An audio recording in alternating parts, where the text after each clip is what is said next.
किसी के लिए भी अपने परिवार के सदस्य को खोना बहुत मुश्किल होता है। वैसे सदस्य को जिसके साथ सालों साल बिताया गया हो, या वैसा भी सदस्य जिसके साथ 1-2 महीने बिताए गए हों, या वैसा भी जिसके साथ केवल एक दिन बीता हो, या वैसा भी जिसकी आने की बस खुशी रही हो और वो कभी आया ही नहीं हो।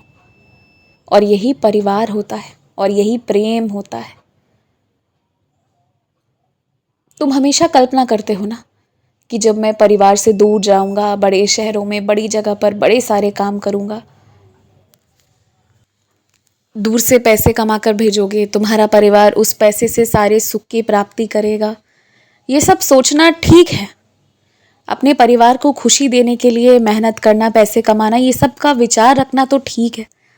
पर एक बात कहूँ, तुम जिस शहर में हो ना, तुम जहाँ हो, तुम किसी ऐसे गांव में भी हो ना जहाँ दूर दूर तक दूर से लोग नहीं आते हैं, फिर भी क्योंकि तुमने ज्ञान अर्जित किया है, क्योंकि तुम्हारे पास कला है ना, तुम्हारे पास वहीं उसी जगह अपने परिवार के साथ रहकर भी मौका है कि तुम उन चीज़ों को उपलब्ध कर सको।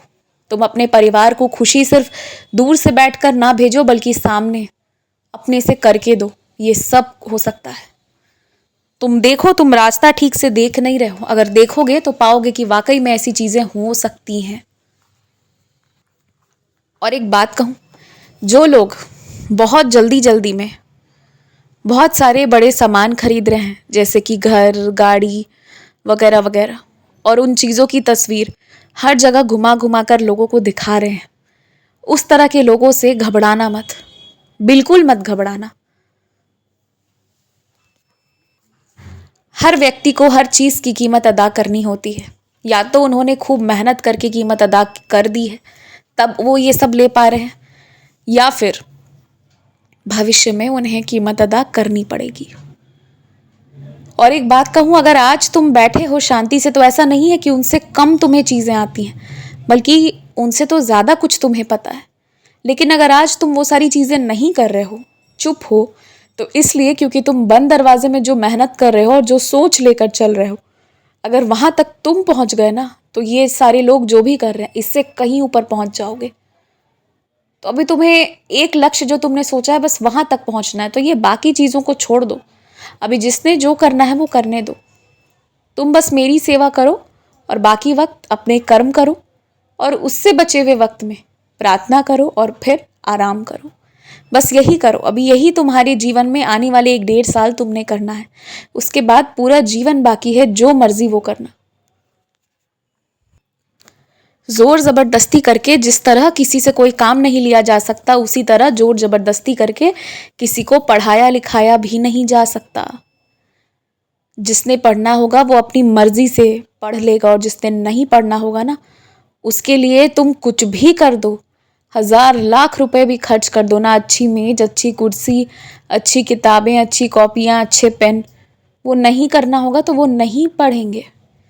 तो ये बात समझो, अगर सच में बच्चों को पढ़ाना है ना, तो उन्हें डराओ या दबाव मत दो, बल्कि उसके फायदे बताओ।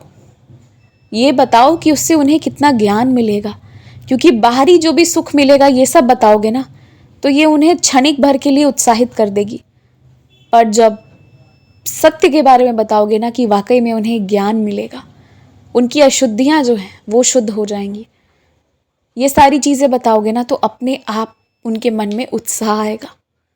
डराने से और दबाव बनाने से तो घबराहट होगी, और कहीं ना कहीं जहाँ तुम चीज़ों को पास लाना चाह रहे हो वहाँ दूरी बनती जाएगी। तो तुम्हें भी अपने तरीके में बदलाव करने की आवश्यकता है, तो बाकी सारी चीज़ें बदल जाएंगी।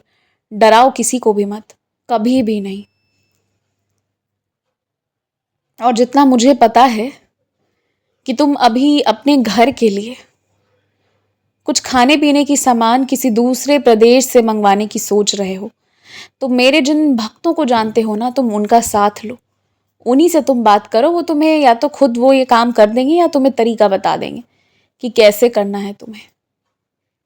और तुम बिल्कुल, तुम्हारा जो भी एक पैसा भी अगर मैं कहीं लगवाऊंगा ना, तो वो बिल्कुल सही होगा, उसमें कुछ भी गलत या गड़बड़ नहीं होगा। इस चीज़ के लिए तुम निश्चिंत रहो, खुश रहो, मुस्कुराते रहो।